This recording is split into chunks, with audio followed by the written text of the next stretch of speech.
But let's go ahead and we'll go ahead and get started. There may be some scragglers coming on as we go, but for those of you who I haven't met yet or don't know, I'm Michelle Goldberg. I'm the president of Gold Ribbon Rescue and also the head of our training and behavior team. And we have been doing our The More You Know webinar series this whole year with Debbie Puckett and Diane Smith, who are the owners and trainers of See Spot Behave. They have worked with a lot of GRR dogs. They've worked with some of you guys that are on the call with your fosters. They've worked with several dogs that have been adopted. They've actually worked with some members of our training team and their own dogs. And so they are fantastic. I've known them for years.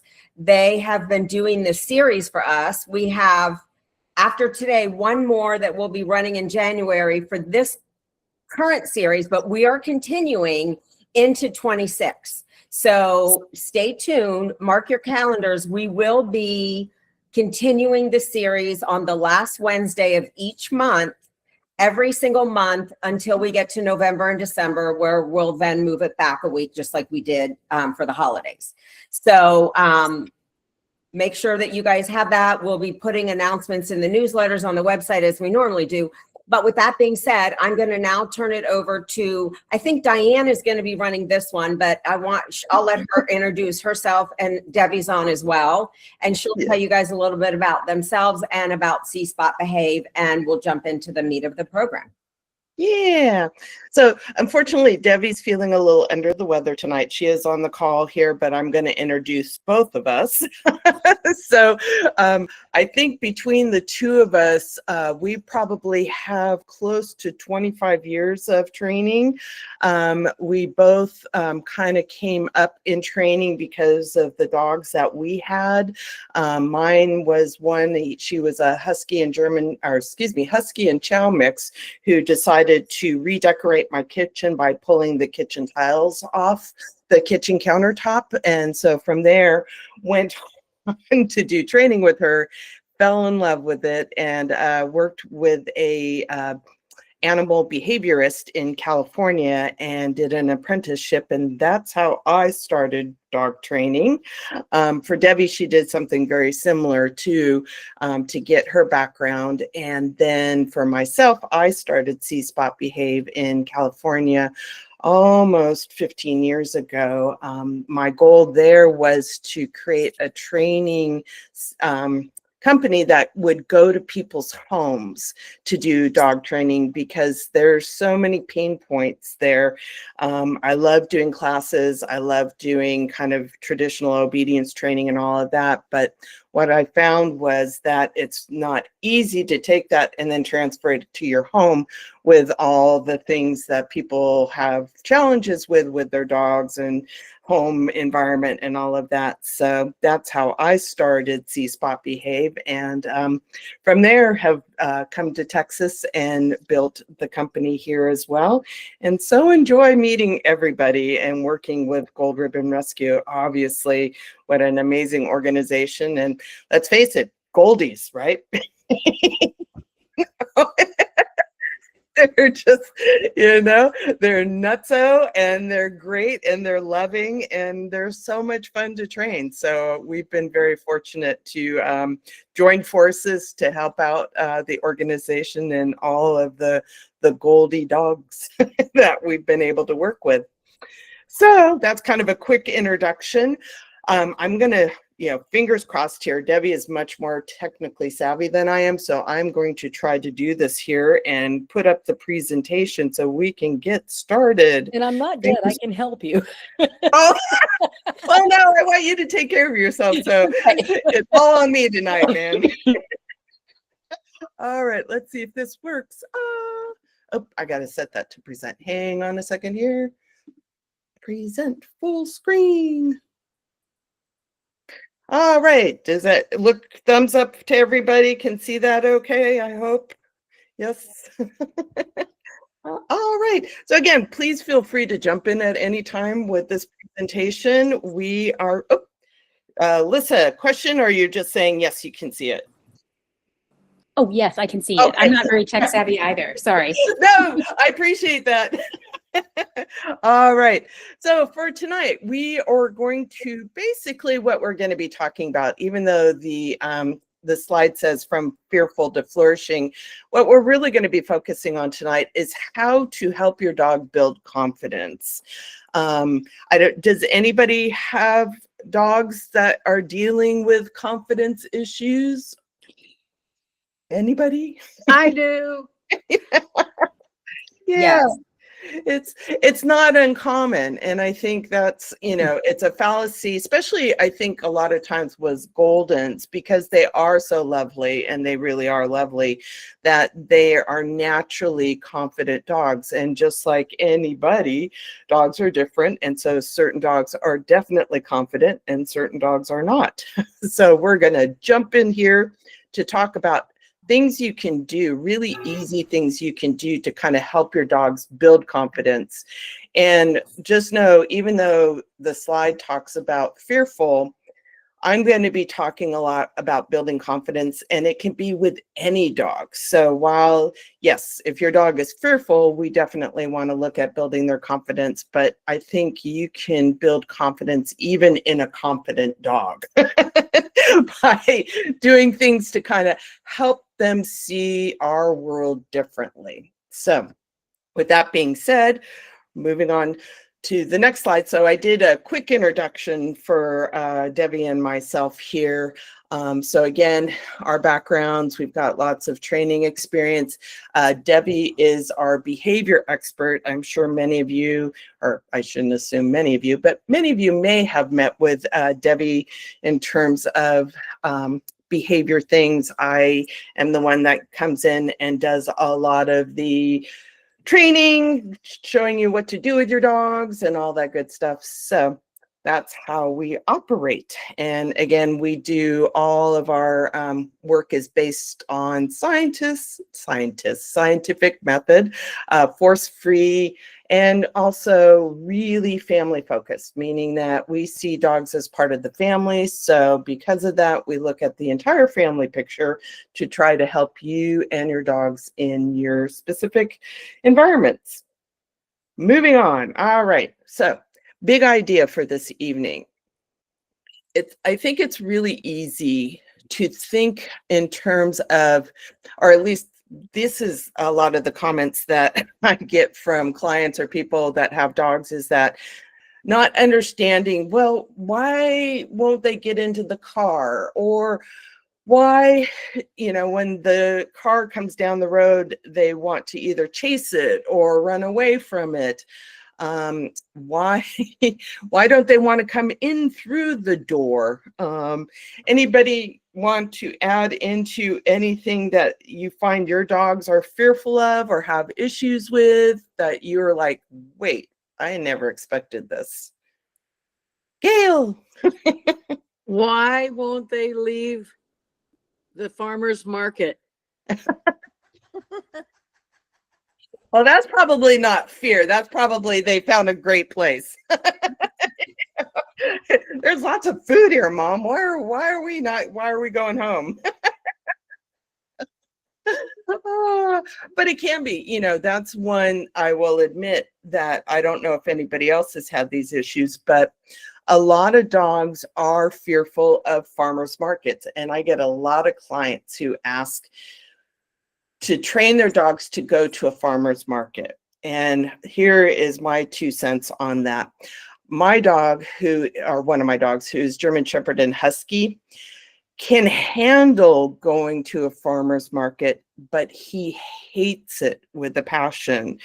And the reason is that there's a lot of people that are coming up from behind. That is very taxing for dogs. I'm sorry, I'm hearing voices. Did somebody have a question or something, or am I just hearing things? Sorry.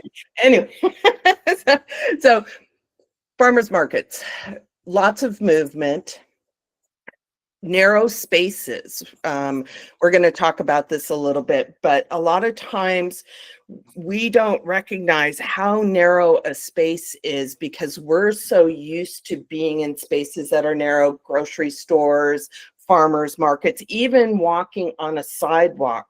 You think about the space on a sidewalk is about 3 to 4 feet, and we naturally will pass one another on a sidewalk. And for a lot of dogs, that's way too narrow and way too close. So because of that, I have just don't force my dog to go to the farmer's market because he really dislikes it. But again, the idea is that we have to start thinking about the world in terms of how our dogs see the world versus how we see the world.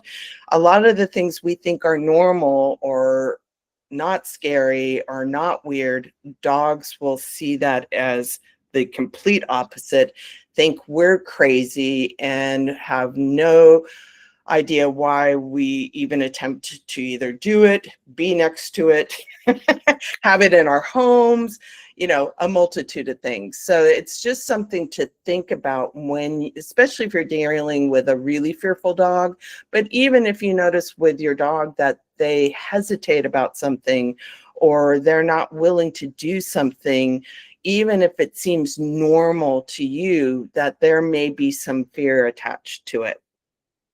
We just learned recently with our dog Cabo that I've raised from a puppy, who is very solid, confident dog who's had a ton of exposure to a lot of things, but we learned that he had never been exposed to bicycles. Yes. And so then out in the real world, and I guess we just hadn't really seen bicycles on walks or anything.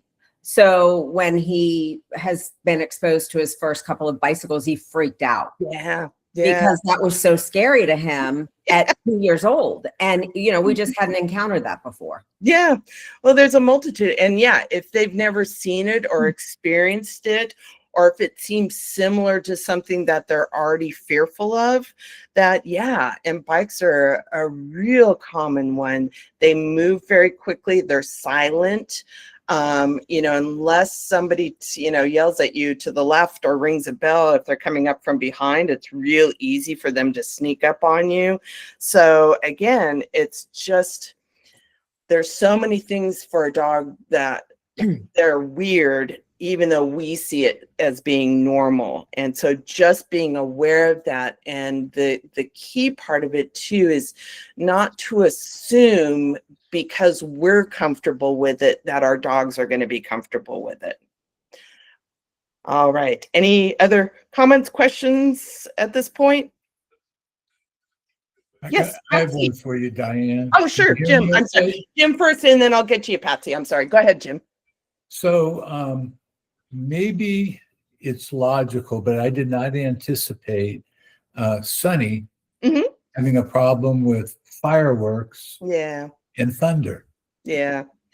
And I guess the realization is that with dogs that sometimes have a outdoor experience, that's something that gets pretty deep. You can't really easily coach that out.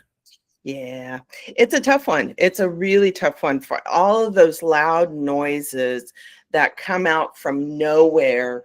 And it's hard to get them to feel comfortable with it because it's loud. The world's coming to an end. What are we going to do about it?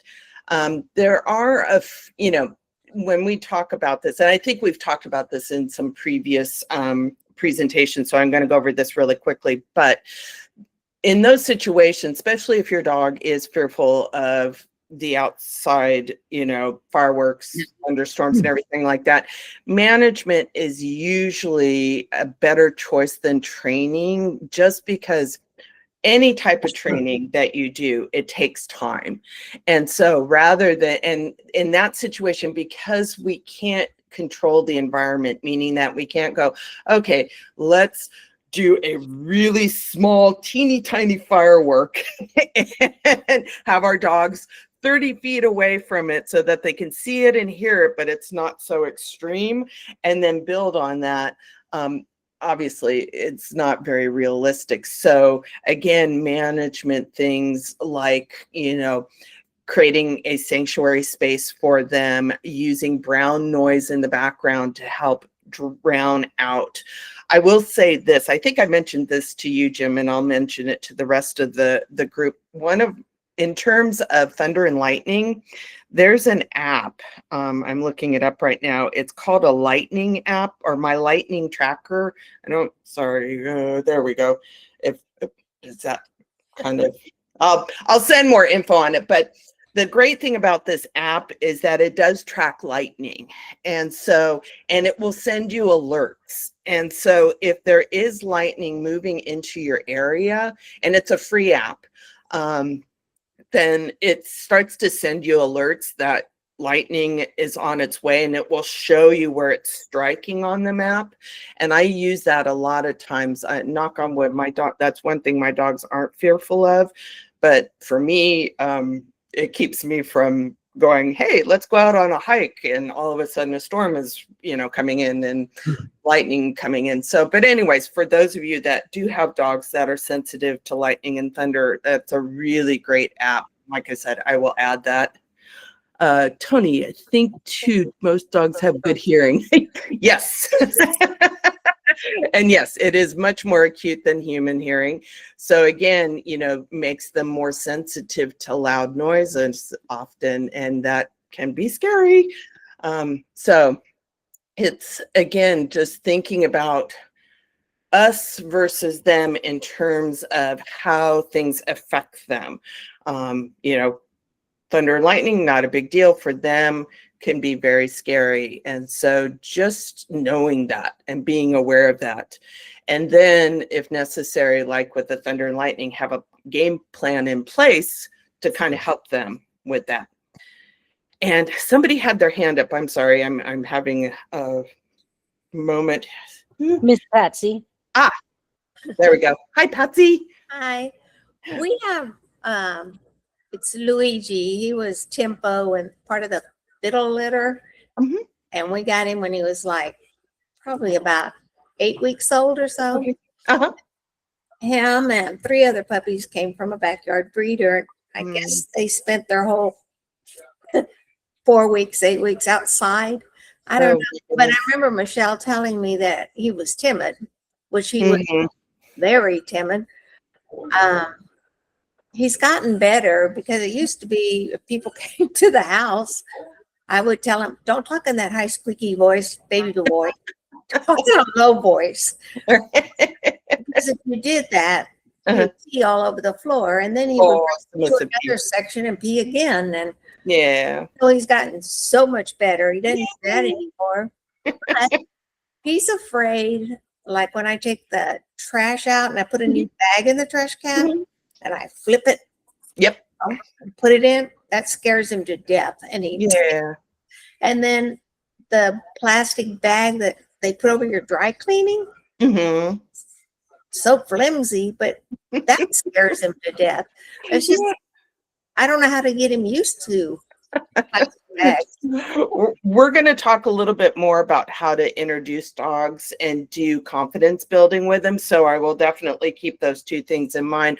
But yes, there are ways there, again, to kind of help your dogs start to learn about our world. And I promise we're going to get into that. So thank you for asking those questions, because we're going to get there. All right. Thanks. All right. So moving on here. So again, just really quickly, there's a whole bunch of things in our world that we think are normal, again, that our dogs can think are really scary or unsure about. And some of them will think totally, yeah, I could see that, like trash trucks. They're big evil monsters with arms that come out and, air brakes and the whole 9 yards. And, my dog looks at me like, don't you see the monster, Mom? What, the world's coming to an end. Let's do something about this. But some of the things that we might not think about, if you live in an apartment complex and have what are called the floating stairs, they're the stairs that have the space in between them. For a lot of dogs, that's terrifying, because they can see down it and think, oh my God, we're going to die. We're going to fall. So again, things like that. Other thing too, having I wear a hat all the time, hats and glasses. hate to say this, men with beards on their faces, that can be really scary for a dog because they can't see your face then. They don't get a clear image of your face and they go, I don't know about you. So if you ever notice your dog is kind of like hesitant with a person and you're kind of wondering why, it could be they've got sunglasses on or they've got a hat on, or facial hair can oftentimes make a dog go, not sure about that. Another thing too we don't think about is a lot of times we will stand over a dog to say hi to them. They're sitting down and we kind of hover over them. And for many dogs, that's very intimidating. So again, if you notice that your dogs kind of back away, if you're hovering over them or trying to reach for them, they're saying, hey, no way, we don't have that relationship. Don't do that. So there's a multitude of things that, again, we do as humans, we have as humans that can be really hard for dogs. And so just know, again, their reaction to that is normal. And it is a way for them to communicate to us that they're uncomfortable. And to take that seriously, that, again, if they're saying they're uncomfortable, they're uncomfortable. They're not fooling around. They're not going, just kidding. And we need to respect that and then try to figure out how can we help them get over that discomfort. All right. So again, why fear happens. It's just, again, for them, it's just a survival strategy. It's a way for them to manage their emotions, their emotional beings. And so, it's not, if they choose not to do something, most of the time it has nothing to do with stubbornness. They're not going, oh man, really? It's because they're not sure about it. Even asking, a lot of times I see clients ask their dogs to do a sit in a situation where they're feeling really uncomfortable and they don't understand why their dogs won't sit. And it's basically, I don't feel comfortable in this moment, and therefore I don't want to do anything that's going to make me feel more uncomfortable. And a sit oftentimes makes a dog feel uncomfortable. It's putting themselves in a vulnerable situation, or excuse me, a vulnerable position in potentially a scary situation. So keep that in mind. If your dog is having a tough time with something, you may not want to ask them for a sit or a down because that makes them feel that much more vulnerable. Also too, it's not disobedience. They're not going, I know my dog often says, talk to the paw, but it's really not. It's again, they're just trying to feel safe. And that's their main objective pretty much in life is, and much like ours as well. It's just feeling safe and secure in their world. Any questions so far? Comments? Everybody's doing good so far? Okay. All right. So I think, Thomas, were you the one who mentioned it? Their hearing, dog's hearing is better. Also, too, their noses are a lot more sensitive than ours. So the world is smellier to them. So things, again, that we think are not a big deal, they go, whoa. And especially, I think this is really funny because I don't think about this much, but things that we think smell good, they don't agree with. I mean, how many of you have dogs that love the stinkier the better? Fish, what was it? We ran into duck poop the other day at the park. The grosser the better, right? Anybody has the dog that likes grosser the better? Nobody? I'm the only one that has dogs. Thank you, Jim.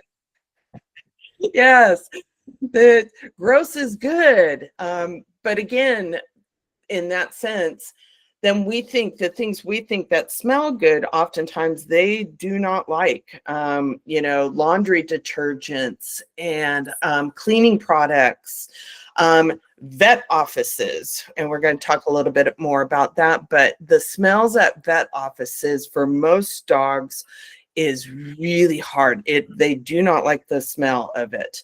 All the, it's unfortunate, but the chemicals that they have to use to keep the vet office clean and sanitary can make it even a more fearful place for dogs. So it's just an added thing when you're going to the vet office. But again, we're going to talk about vet offices a little bit more.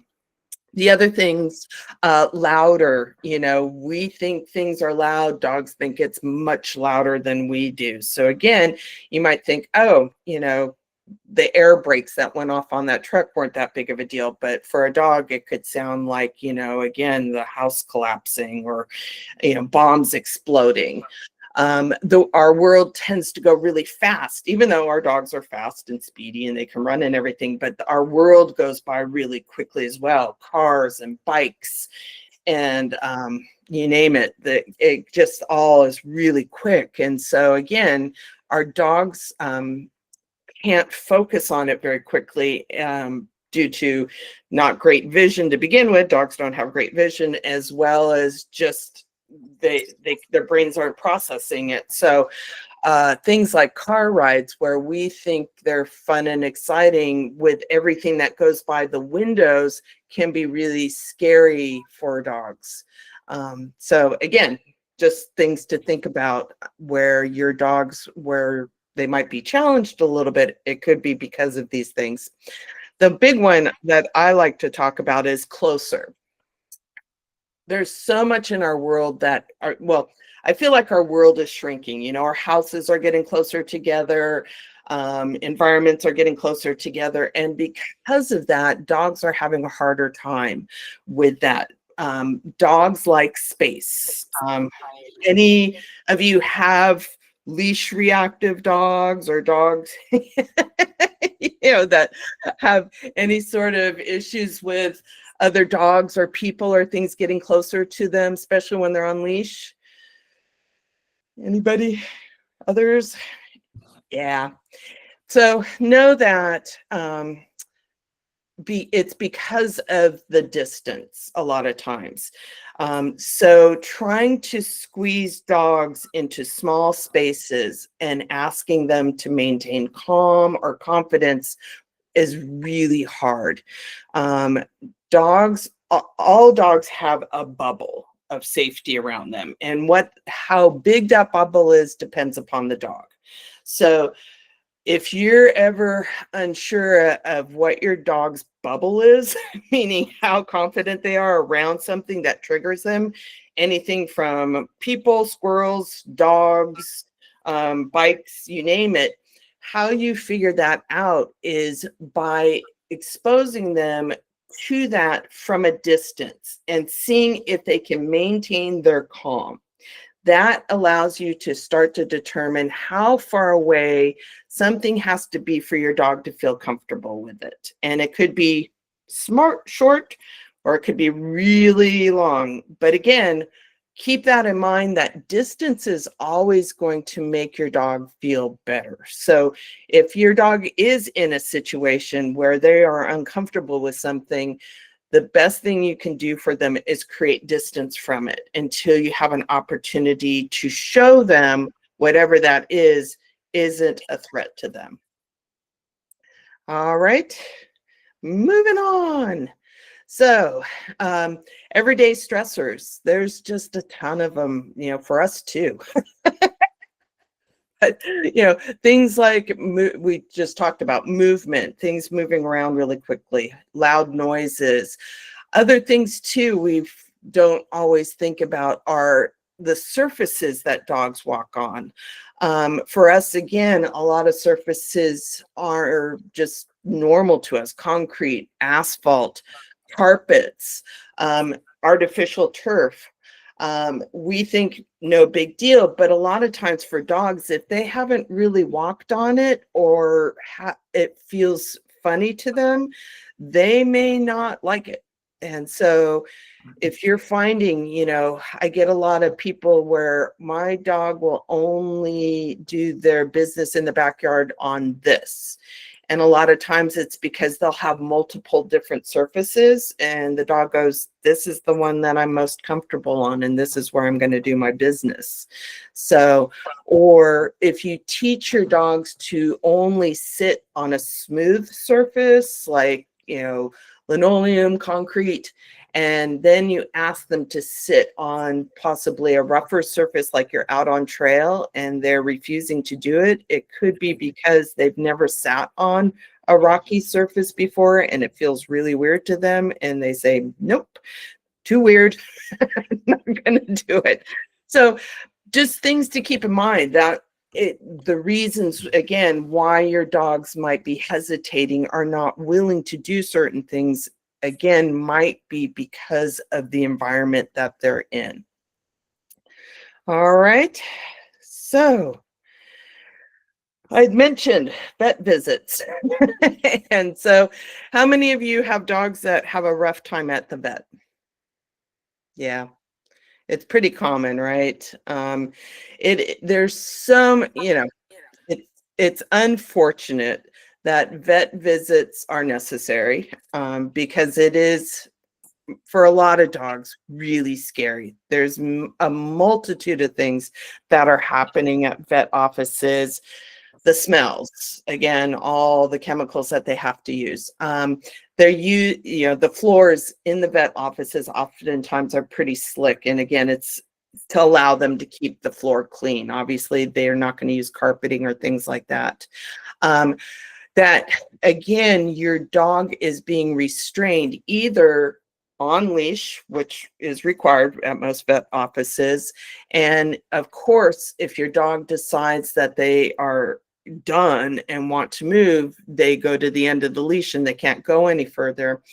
And here's the joy of leash logic with dogs, that a lot of times when a dog is feeling uncomfortable and they move to the end of the leash and they hit the leash at the end and they start to feel the pressure either on their chest or their neck or however they're attached to their leash, and they start, has anybody had this where the dog starts kind of pulling harder against the end of the leash? That oftentimes will let a dog know, dog logic, that their environment is causing that restraint and not the leash. So if your dog is panicking at all at the vet office, they hit the end of the leash, they go, the vet office is causing my restraint. And that can make the vet office even scarier. Does that make sense to everybody? Any questions on that? Yeah. So leash, it's a necessary and I understand it, but that oftentimes is the dog logic that's happening. Again, being handled by strangers, and they're doing things that they don't normally do, meaning they're sticking their fingers in their ears and they're opening up their mouths and they're lifting their tails.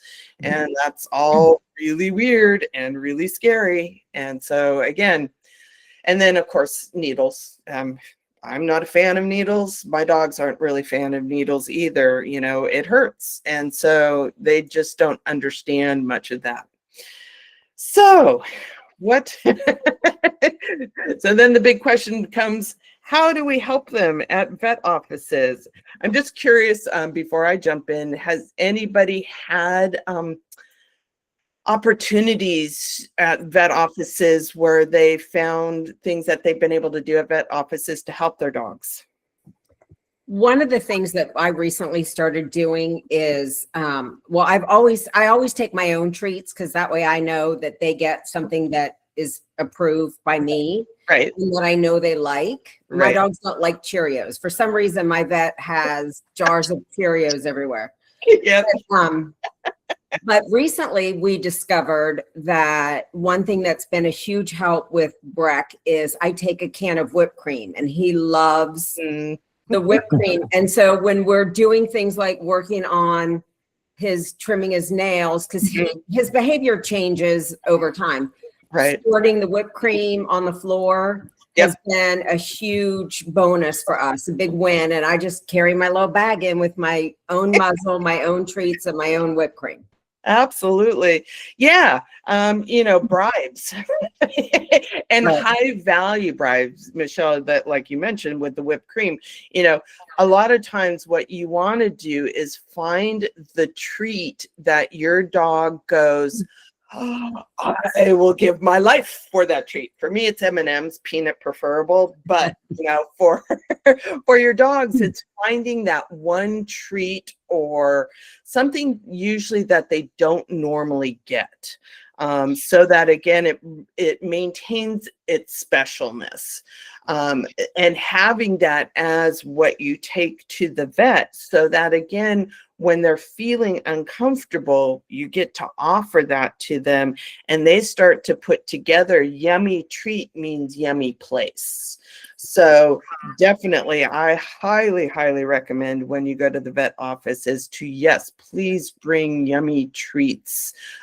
Or if treats aren't their thing, a toy or something again that is really high value for your dog, so that again, they have something that is going to help them feel better about the vet. Tony, oh, yes, with dogs, yes. Yeah, no, my dogs, the M&Ms are for me. What can I say? For them, when I go take them to the vet, it's usually for them, it's cheese. That's kind of their thing. But again, whatever it is that your dogs can have that isn't going to cause any more vet bills, but is that it's something really exciting.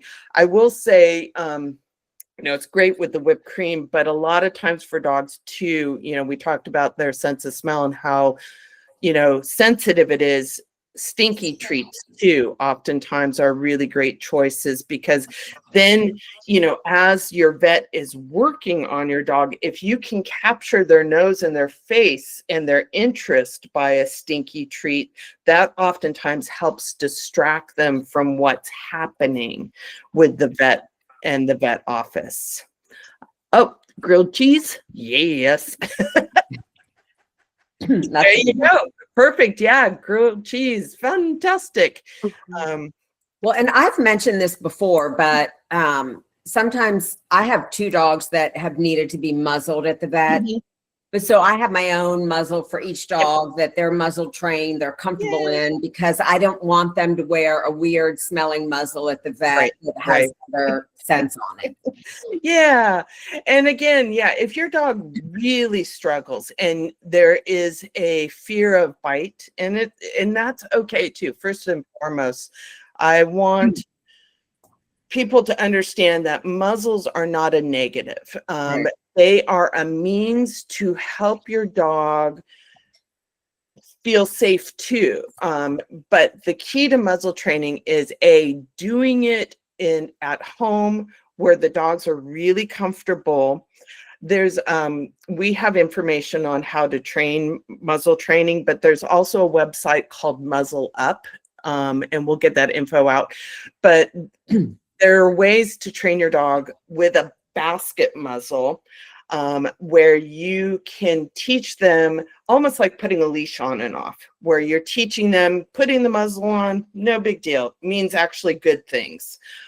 So that again, when you take them to the vet, you're not adding an extra level of discomfort by them already being uncomfortable and then the vet having to come in or somebody having to throw the muzzle on. And by that point, a lot of dogs are just melting down, that it's just way too much at that point. So muzzles are a good option. Another thing too, that really simple, I would say a majority of vet offices now offer what's called a happy visit, which is basically being able to take your dog to the vet office, but not for a vet visit, meaning that they just allow you to take your dogs in for, 10 minutes and let them roam around the office, roam around into one of the exam rooms. And again, by having treats as you do that, but nothing happens while they're there, meaning they're not being examined and they're not getting, vaccinations or anything like that.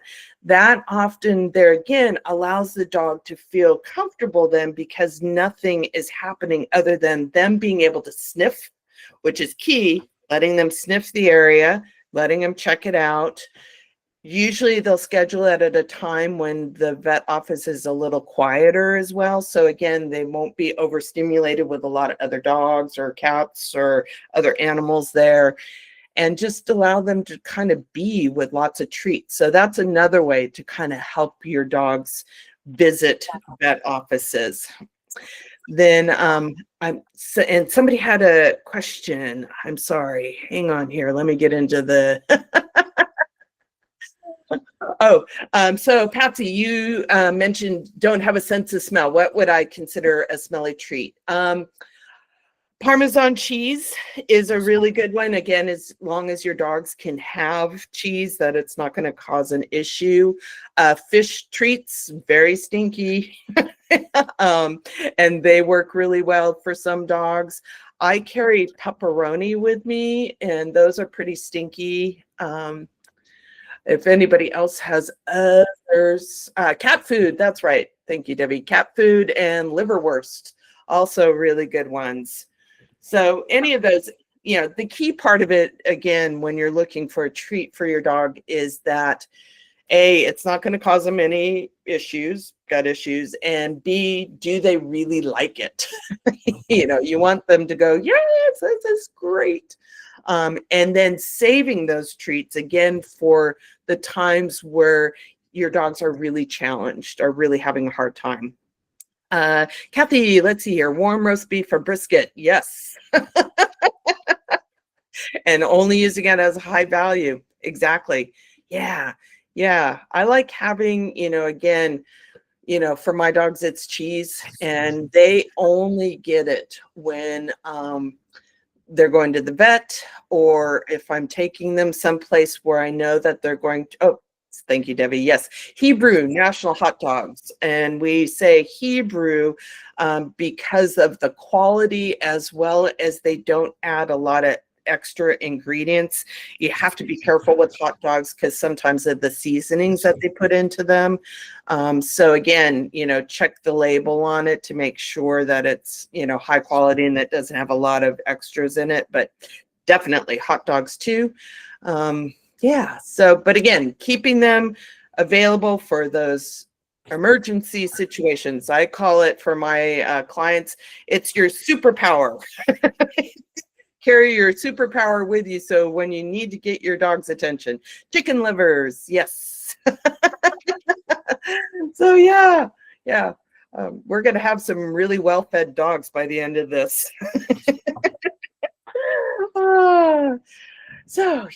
Any other, that was it. I'm sorry, I got sidetracked. And so the last suggestion I would make too is working with your dogs in terms of what we call body handling, meaning that practicing with your dogs before you go to the vet office, things that your vet may do with your dog, meaning they may grab onto their paws and want to check their pads.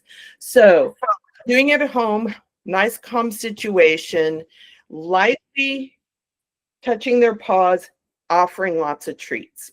Practicing that body handling so that, again, when you get to the vet's office, they're not going, oh, what are you doing? That they've gotten used to those ideas, ears too, mouth area, rear end area, so that they get really comfortable. So let's see here. I just wanted to see if there were any other questions. I saw some things popping up. So any questions? Kathy raised her hand. Yeah. Kathy raised her hand, Diane. Oh, sorry. Kathy. Yeah. So the other thing I've come across it at the vet's office, and I've got a extremely bomb-proof dog finally for the first time in my life. Love it. But And he was always just happy as heck to go to the vet until one Uh, day. mm, And they took him to the back like they always had done to do okay. the What- initial. Right. And when he came back, he was afraid and he didn't want to go back there again. Uh, yeah. So we did work on it. I don't Okay. know what happened. I Okay. don't think anything, obvious. I don't think anybody did anything, Right. but there must have been a noise or something. But Something, anyway, so we worked on that. Mhm. And last time I took him, he's still a little afraid to go to the back. They let me now go to the back with him. Okay. Fantastic. But they wanted him up on the weighing table that Mhm. then, raises up. Right. And he didn't want to get up on it, and they Right. started to kind of manhandle him on Mhm. it. And Yeah. this is my point.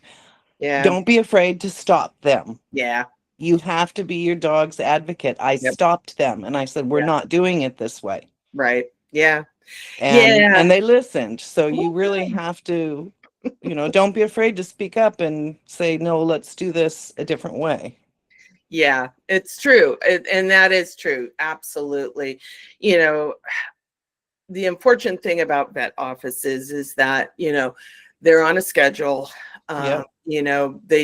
They can't take, 4 hours to work with us and our dogs, unfortunately. Exactly. And if it had gone more than a few minutes, Yeah. I would have Sure. given Yeah. in and done. But as I told them, give me a chance. Yeah. Give me a minute to see if I can get him up there Right. willingly. Yeah, And they did. absolutely. So, Yeah. And so hopefully too, and again, recognizing there are limitations at vet offices, Yep. but that would be possibly an opportunity to say, hey, is there any chance we could do a happy visit, and just figure out a way to get a, wait for him if we come back, when we come back again. So yes. that, it isn't an all or nothing. It may happen, it may not, they operate the way they operate, but a lot of times it's always nice. And it's lovely when you do find a vet who is interested in behavior and will recognize the opportunity for everybody to learn from that. And it does happen, a lot of times. Miss Debbie, what's your question? If you would like, Yeah. there's something called the Fear-Free Directory. If you look up Fear-Free Yes. Directory, veterinarians that are willing to go the pace when your dog hits a bump like that, Kathy, and needs time, they will stop and help your dog learn to be okay with that piece of equipment. So veterinarians that are fear-free certified will take the time. Yeah, I'll have to check into that and see if mine is. Now, my vet's office and the people are really good. So Yeah. immediately when I said something, they backed off and said, yes, Okay. take. Yeah. But Yeah. Well, great. Yeah. It's, I look at it should be a relationship, between the vet office, your vet, and you. And hopefully that's what happens. Sometimes it does, sometimes it doesn't. But yeah, you want there to be open communication and a willingness to really work with your dog. And if you find that, great. But thank you for that insight, Kathy. I appreciate it. Anybody else? Questions, concerns? I know it's a big one. Vet offices are tough, but again, be good Boy Scout, Girl Scout, be prepared. Anybody? Nope. All right, moving on. Okay, so what does confidence mean? What does a confident dog look like? And a lot of times we think of dogs as being fearless, and it's really not. Thank you, Kelly. Nor is it just getting over it, meaning, oh, just get over it, just get in the car. What it really is, it's them starting firstly to put together coping mechanisms. How do I deal with all these scary things that are in a people world? It also means kind of recovering from scary things as well.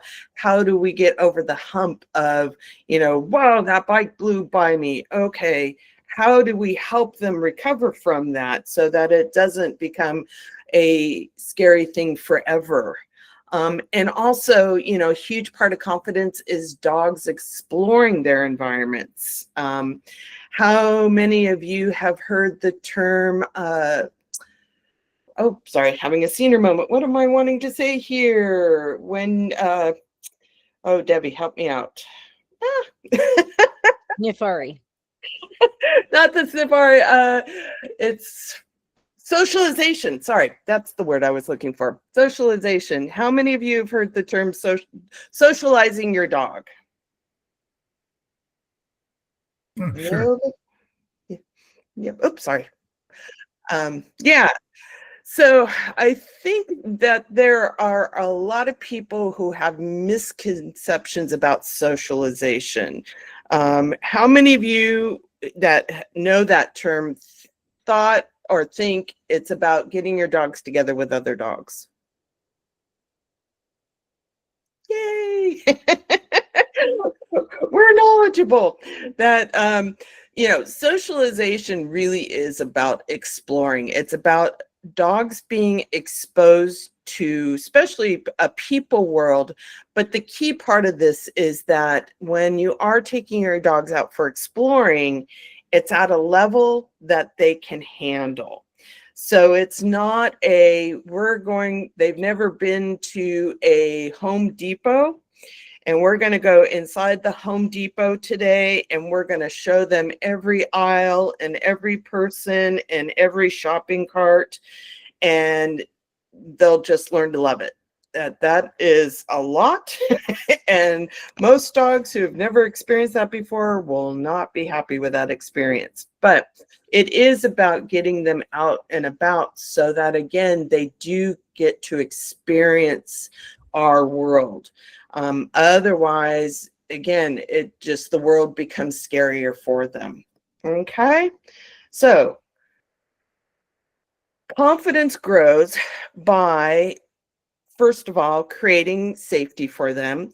So again, as long as the dog feels safe, they're going to be more willing to be around things that are potentially uncomfortable or in situations that are potentially uncomfortable. So really building that idea of safety for your dog. Also giving them the opportunity to make choices. A lot of times I will see clients who want to expose their dogs to something that is scary, and the dog will determine, hey, you know, I don't want to be close to that, and will try to move away. And clients will try to keep their dogs there so that they see it in hopes that they will overcome their fear of it. And that is not a good choice, because that just reinforces in the dog's mind that it is definitely scary and just increases the fear. So allowing our dogs to make choices to move away from things that are scary, or to not be pet when they're feeling uncomfortable, somebody trying to pet them, you know, giving them those options actually helps them build confidence. So again, if you feel like your dog is saying no to something, allow them to say no. Predictability. Dogs love patterns. We do too, but dogs really love patterns. So, you know, building a day around a pattern really helps them feel confident. Going to certain places and doing certain things in a pattern will help them feel confident. Seeing people that they've seen before helps build confidence. So again, keeping things predictable versus changing things up all the time and hoping that they will just go along for the ride oftentimes makes a dog fearful. And then when you are trying to help build confidence in something, especially if a dog is fearful of something, rather than the deep diving into it, taking little small steps to help them overcome their fear. A good example of this is, how many of you have dogs that are fearful of vacuums, or know of dogs that are fearful of vacuums? Nobody? Lucky. I do. Yep. There's a lot of it. vacuums are really weird. Most of us have upright ones now. I come from the day and age when we had the canister ones, but most of them are upright. They make a lot of noise and they move around. And most dogs think, monster! So rather than, again, using the vacuum around the house and having your dogs bark at it or lunge at it, I've seen dogs do this, giving them the opportunity to learn what a vacuum is. And an easy way to do that is by taking the vacuum out, placing it on the ground. Oh, here we go. Renelle has all 4 Goldens. Okay, here you go, Renelle. This is for you. Make sure, well, first of all, safety, right? Do this at a time at the house when things are nice and calm, that there's not a lot of activity happening at the house. We want things pretty quiet. You bring the vacuum out calmly, set it on the floor and lay it down. So make sure it's laying down on the ground versus upright. Then super high value treats. This is where you pull the superpowers out. Placing some of the treats around the vacuum so that it's encouraging your dogs to walk over to the vacuum to sniff it. And if they're having a hard time, you can put treats out further away from the vacuum just to get them to move towards it. But that's a way to start to introduce them to something scary in a gradual set of steps. Far away from it, if necessary, closer to it, you bring them in a little closer, but the goal is to get them to sniff it and check it out so they can see, oh, this is what it smells like, and it's not really scary. Then the process is, once they get really comfortable, you lift it up, and hopefully you can get all the way up, but if you notice you've gone from the floor and you start to lift it up and they're like, nope, nope, now it's a monster again, hold it at an angle. Again, treats around it.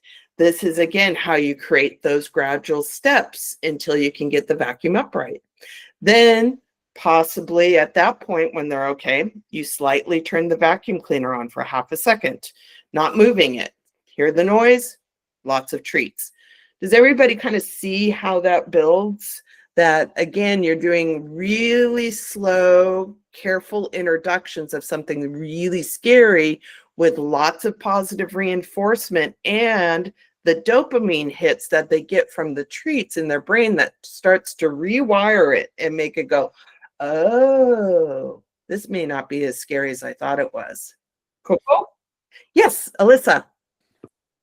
I love this approach, and I'm definitely going to try it because I think it might help answer the question I have for you about this. Sure. But I was wondering, just because our dogs have such sensitive hearing in the first place. Yeah.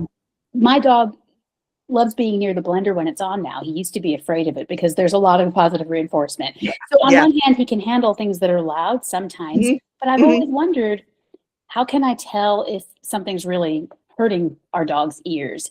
Would it be by process of elimination, trying something like what you're describing and seeing if there's still a problem? Yeah, I mean, a lot of times, if possible, and again, it depends upon the noise, is that you can find the noise on YouTube or on your computer and play the noise at a really low level and see how your dog responds to it. So it could be, okay, not a big deal. And if possible, you can actually give them treats then so that you're going, okay, here you go, have some treats as you're hearing a potentially scary noise, and then gradually raise it up and see how they respond to it. Thank you. Is there a general indicator that would tell us if a dog finds a noise painful?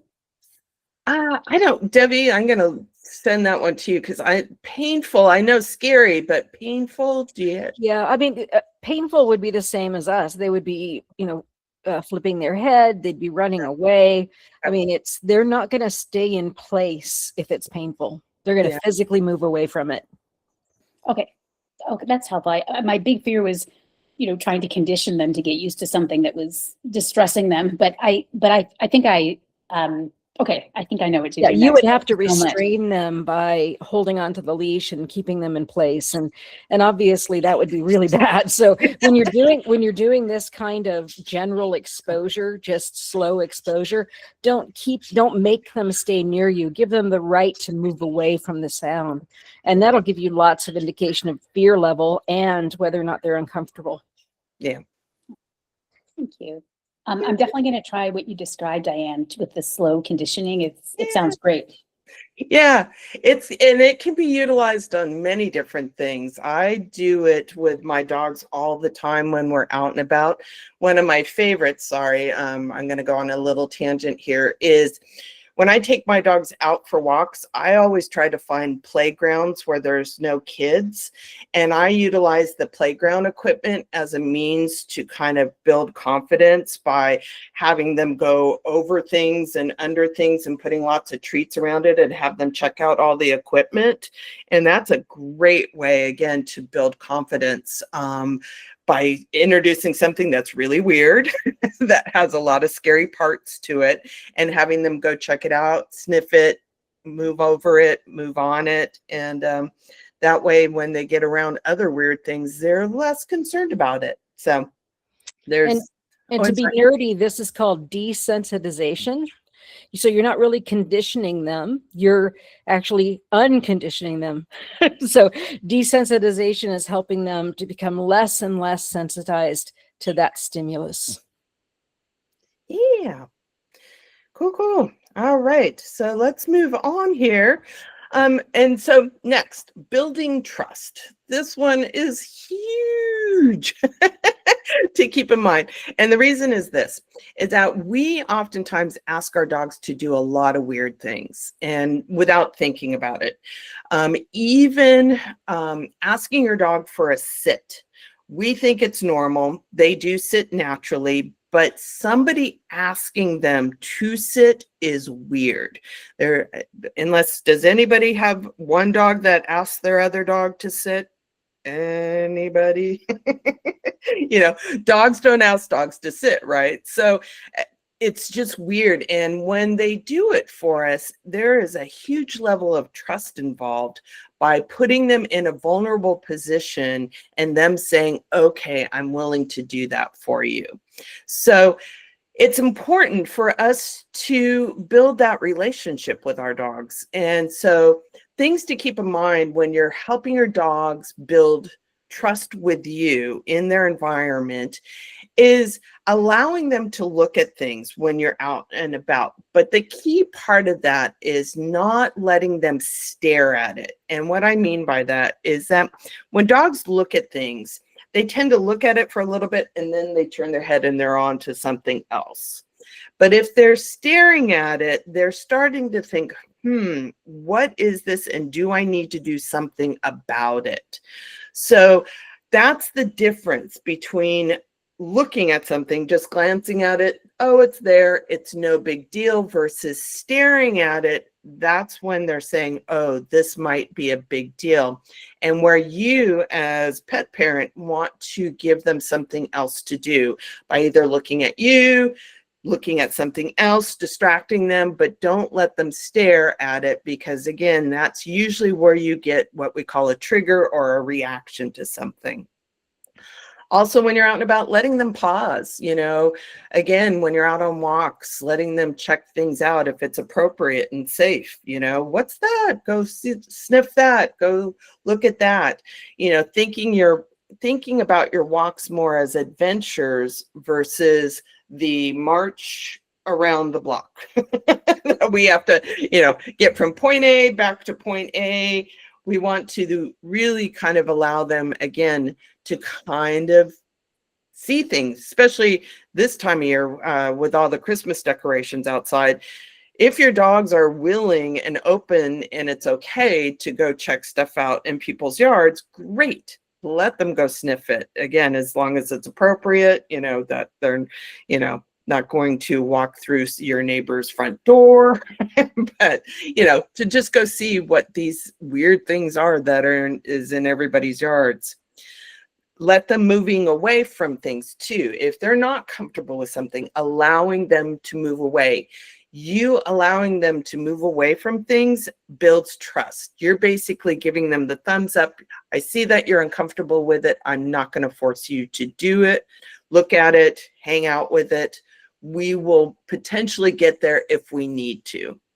And then let them try it again. Again, you know, if you're running into things on your walks where your dogs are hesitant about it, let them move away from it. Give them a chance to kind of reset themselves, and then see if you can encourage them to go check it out by utilizing treats, you know, calm demeanor. You know, I oftentimes will go, let's go check that out. And I'll point to it. And, you know, a lot of times my dogs are like, I'm not sure about that. And I'll just really encourage them without forcing them. Happy voice, let's go see what that is. And oftentimes they'll overcome their hesitation to go see it and then recognize, oh, it's no big deal. Cool. Everybody good with that? Any questions on those things? Building trust? Any comments? Nope. All right. Moving on. So again, getting back to the same thing, you know, daily confidence building. Let them sniff. Sniff, sniff, sniff, sniff, sniff. It is the main way dogs learn about their world. So again, as long as it's safe and appropriate, let them sniff it. Let them sniff to their heart's content.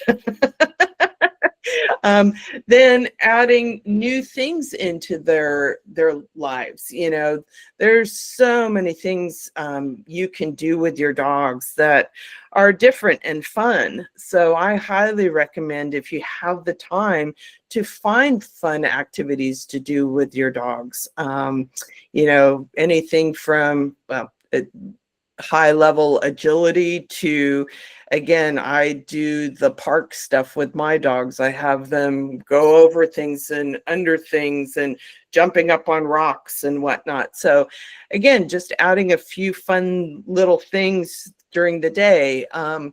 A great one is to take something like a pot or two, planting pot. Take them in your backyard, hide a few things in it, let them go find it. Sticking their heads into pots and things. Again, there takes some confidence for them to do that. And so it's different, it's weird. A good one is putting down aluminum foil on the floor and putting treats on top of it and having them walk on it. It seems weird, but it makes weird noises.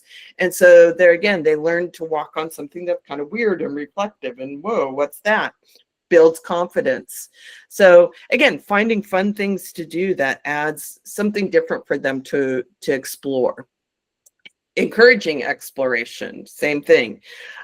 Use targeting or mat work. Again, targeting is basically, you know, has anybody learned the hand signal, target signal with their hand, having their dogs pop their nose to your hand? Yeah, Kathy, yeah. So real easy one is hand, palm, to teach your dog to target their nose to your hand. Basically meaning they're going to pop their nose to your hand. You take a treat and you put it between your middle fingers or your two fingers here, whatever's easiest for you. You drop your hand down, palm out. It's kind of hard to do, but it's like that. And then you wait for your dog then to, what they're going to do is they're going to come try to sniff the treat because it's between your fingers. The minute they pop their nose to your hand, you say yes and you give them the treat. And it's just, again, a way to build confidence. It's like, oh, fun game. Look, I'm bopping my nose to your hand.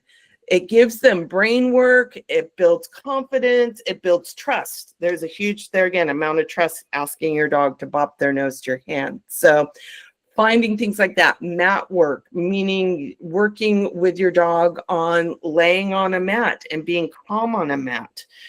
Lots of confidence, lots of trust. And definitely when your dogs are being curious, lots of thumbs up. Yes, good boy, good girl. So again, rewarding them and giving them the thumbs up that they're doing the right thing when they're checking things out, especially with their nose. Woo. I know we're running late here, so I apologize. I'm going to kind of run through the slides here really quickly so we get you out of here at a reasonable amount of time. Handling fear in the moment, meaning, again, if your dog is really challenged with something, they're really fearful, take a breath. You know, if you panic, your dogs are going to panic. So you have to be really careful about that.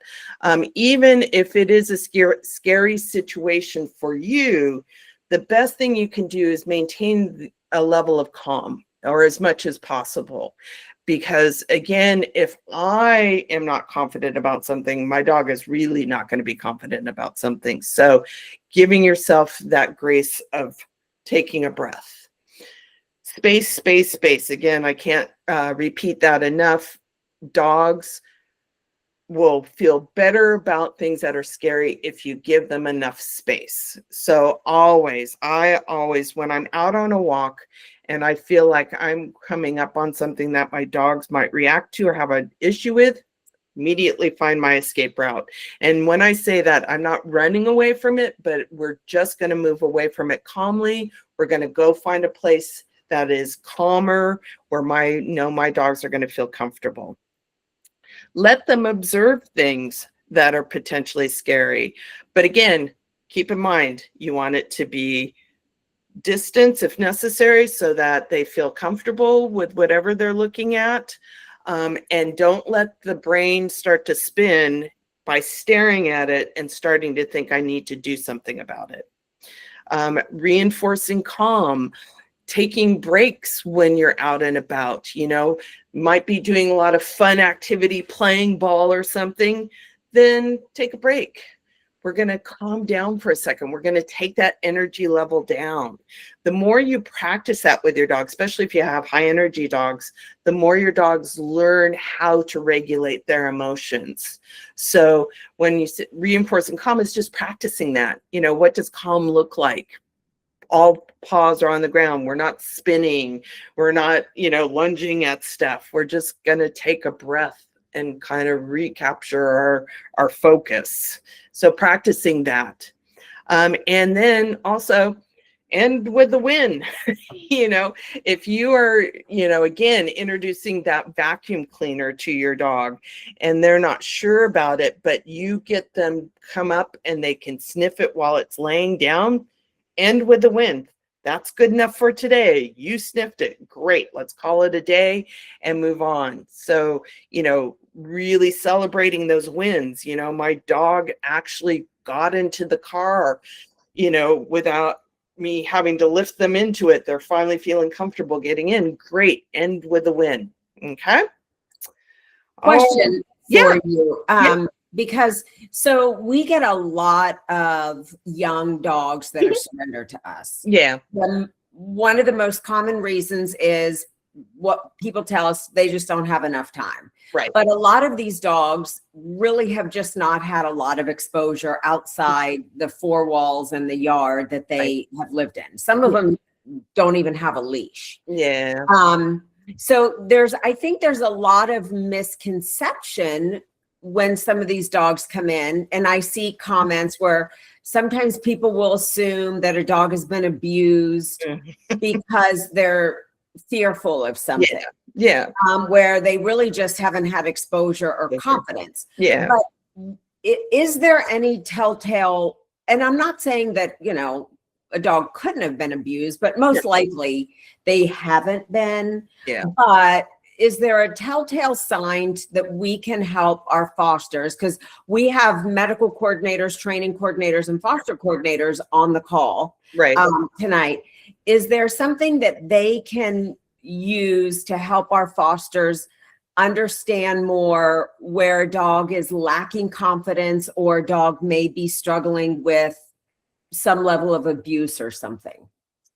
I'm going to have Debbie jump in too. I knew you were going to raise your hand. I feel like Hermione. Ooh, ooh, ooh. Yeah. All right.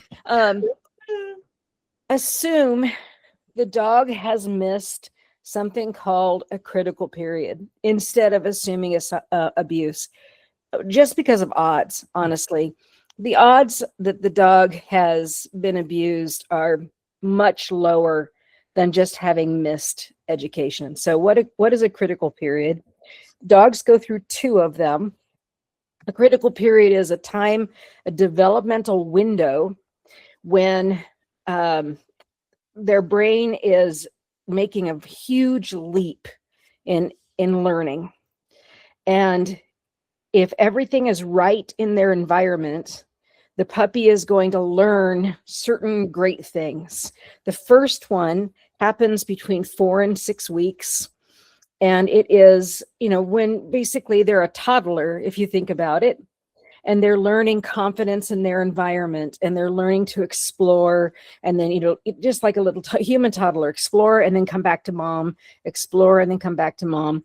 And they learn a little bit about socialization with their puppy peers.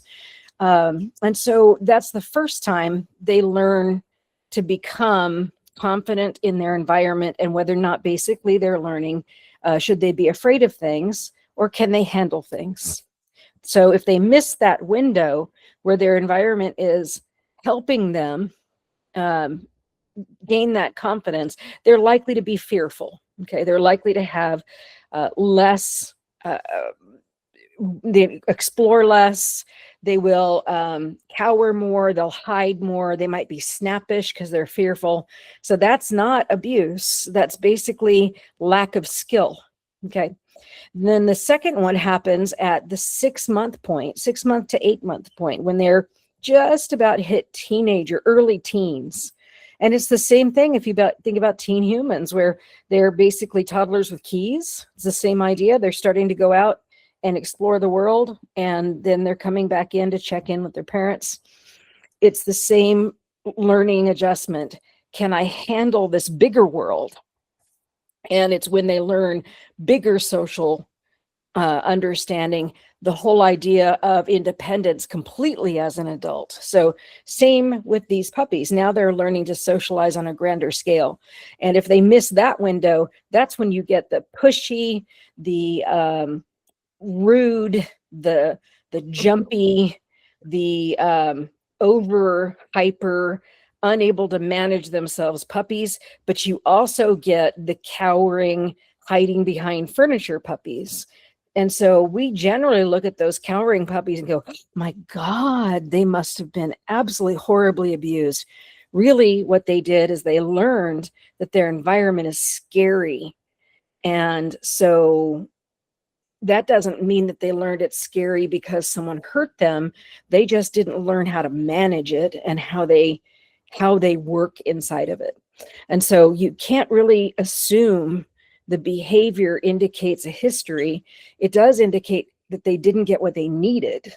And so what you have to go with the odds. The odds are unlikely it's abuse, and it's more likely neglect of education, if that makes sense. You're going to get the same look. Now, when you have a dog that flinches when you move quickly, most people are like, oh, that's the sign. It isn't. It's again, if you're on high arousal because you're worried, you're going to flinch more. So it's just a human response to go, my gosh, the dog got hurt. And so what I would say to everybody out there, just assume the poor dogs didn't get the education they're supposed to. And that's our job, is to re-educate them. And don't assume abuse unless we know they were rescued from abuse. Unless we know that's their history, just assume they lacked an education instead. Does that help? Yes, thank you. Yeah. Boy, that's my soapbox. Thank you. And thank you for coming to my TED Talk.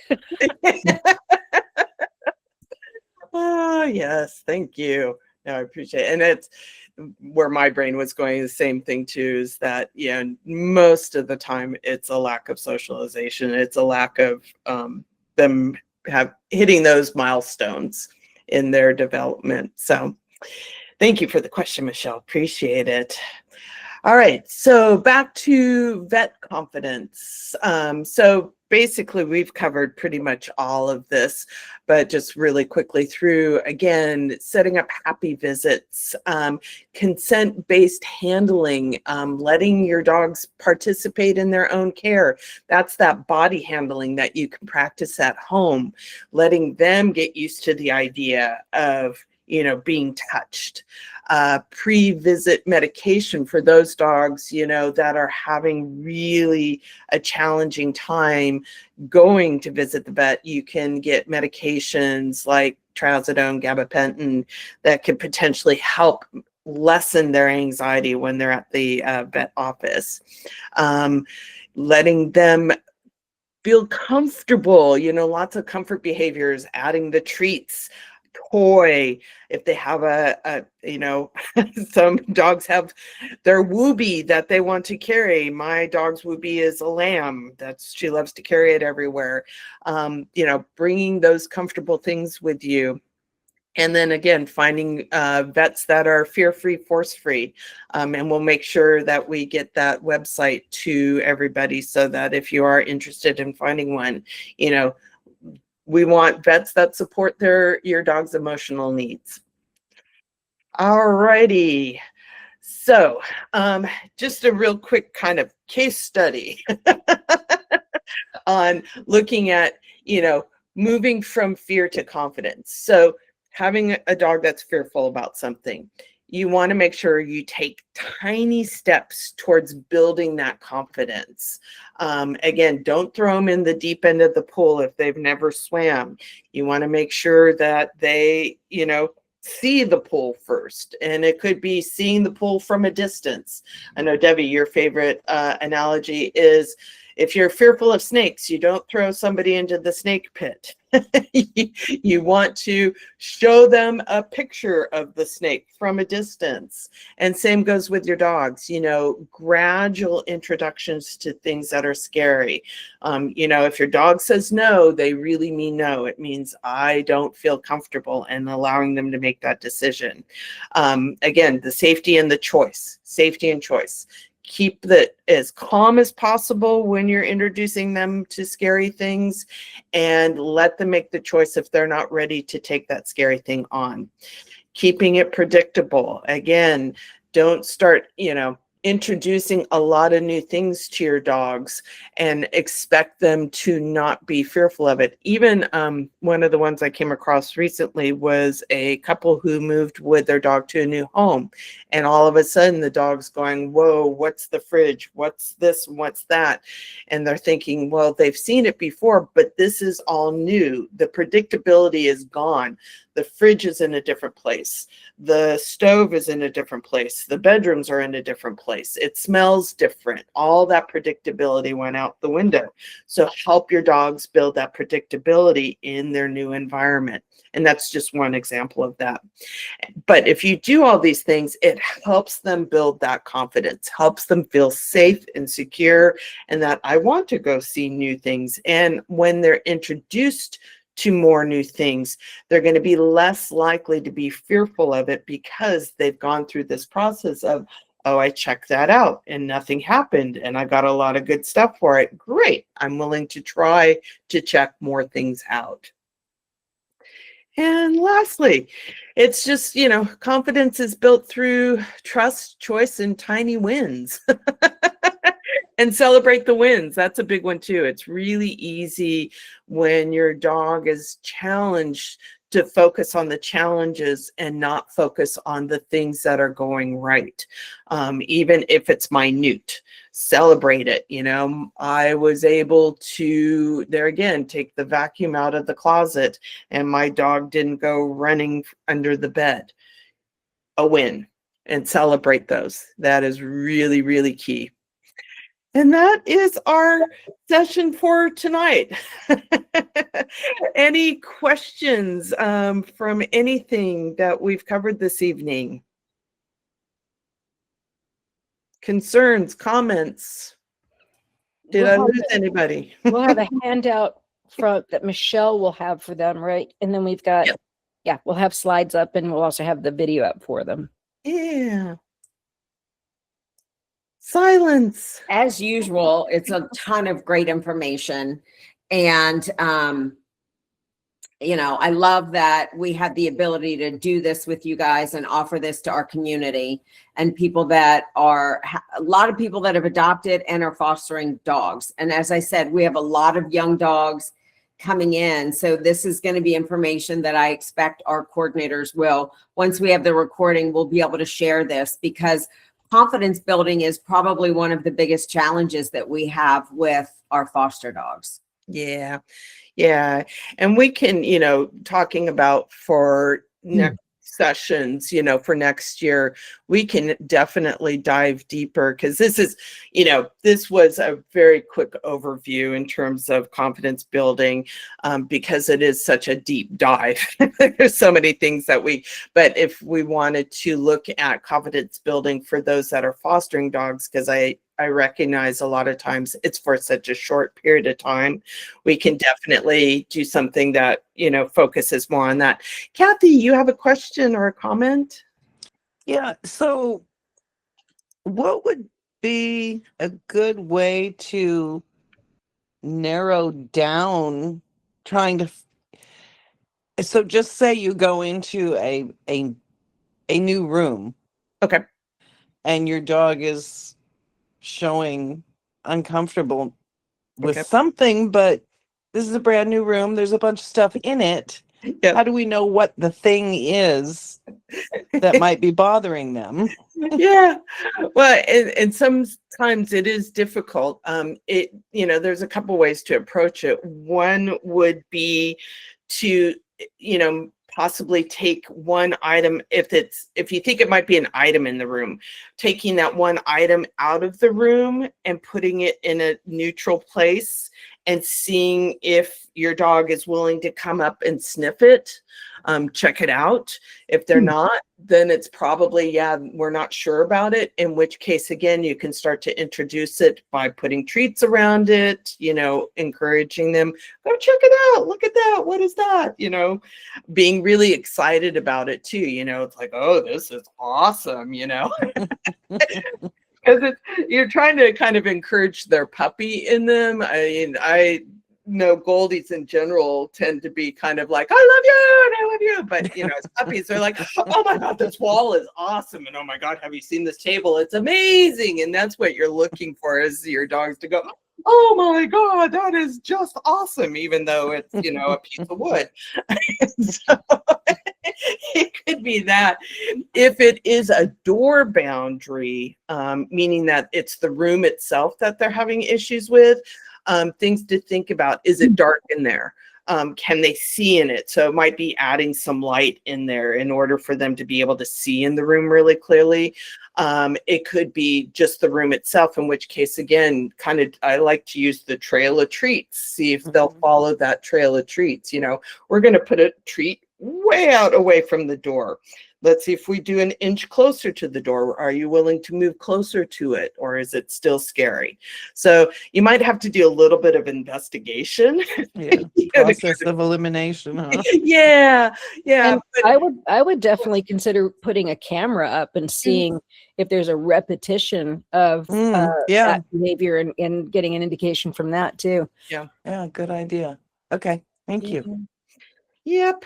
Yeah. Sometimes it's hard, because sometimes it makes no sense to us. And that's where it gets challenging, where I'll look at something going, I don't see it. And my dogs are going, it is there. You don't understand. It is there. So we do what we can. Any other questions, concerns, comments? No. Well, thank you so very much for being with us this evening. Debbie and I want to wish everybody an amazing holiday, and hope everybody has a great new year. Happy New Year. Yes, we will be, I forget, Debbie, you may remember, I haven't looked at the list, or Michelle, what our next session's going to be. I know we've got it set. TBD. We are going to announce it soon. Got it. We will announce it soon. we have one listed, but we're looking at the list to see if there's something that we would like to do more targeted based on some of the questions we've gotten. So we may tailor it a little bit more. Fantastic. I'm Yeah. ready. Yeah.